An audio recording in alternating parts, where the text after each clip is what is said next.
અમદાવાદ છે, જે નવું અને જે જૂનું શહેર છે તેની વાત કરીએ છીએ, તે બંને વચ્ચે વાસ્તુની દ્રષ્ટિએ ત્યાં આગળ શું તફાવત છે એ પણ સમજવું. જે રીતે આપ કહી રહ્યા હતા કે આ જૂનું અમદાવાદ છે ત્યાં આગળ અને સાથે નવા અમદાવાદની અંદર વાસ્તુમાં ક્યાંક ફેરફાર, કયો વિસ્તાર હવે વધારે ગ્રોથ કરશે એ પણ એક જૂનાની પણ જ્યારે વાત કરીએ ત્યારે એક ચર્ચાનો વિષય છે કે મણિનગર એરિયાની અંદર કાંકરિયા બરાબર લેક બરાબર સેન્ટરમાં પૂર્વ બાજુ કાંકરિયા લેક, ત્યારે મણિનગરનો પટ્ટો સારામાં સારો ડેવલપમેન્ટ થયો છે.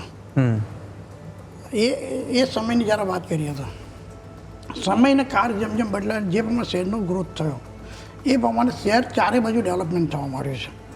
આજે એમ ના કહી શકાય કે એક એરિયા જ ડેવલપ થઈ રહ્યો છે, ચારે બાજુ ડેવલપ થઈ રહ્યું છે. અને અમદાવાદની સમૃદ્ધિ હજી પછીના વર્ષોમાં પણ સારામાં સારી ડેવલપ થશે.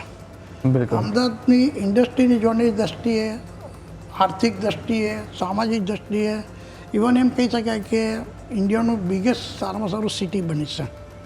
બરાબર.